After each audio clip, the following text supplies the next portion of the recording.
Els primers balls de bastons documentats de Sant Cugat daten de la Fira de Setembre de 1923,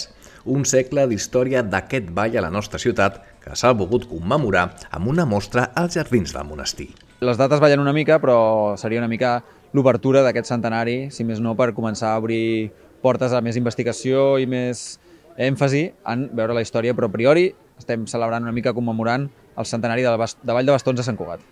De l'Oriol Canes, que seria una mica el recuperador de la nova era dels bastoners aquí a Sant Cugat,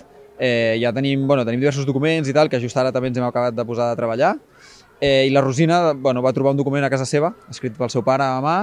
i ens el va transportar a nosaltres i ens va dir, mira, he trobat això, i parla de l'inici, del 1924, el primer grup que es va fer d'uns amics, que es van posar a ballar,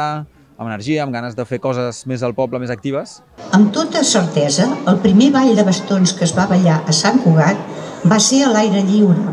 justament a la pista de ball que hi havia al clos que aleshores se'n deia Parc Municipal, o sigui, al peu mateix del campanar del monestir, o sigui, aquí on estem ara. Seria el matí o migdia del primer dia de la Fira de Setembre del 1924. Segons aquest text de Francesc Cabanes i altres documents i fotografies d'Oriol Canes, es pot ubicar l'origen del Ball de Bastons a Sant Cugat ara fa 100 anys, una commemoració que ha comptat amb diversos balls que han fet un repàs d'aquesta història a càrrec de membres històrics i actuals.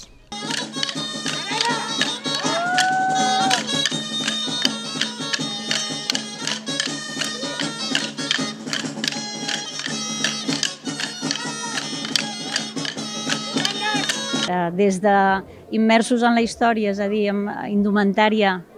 d'aquell moment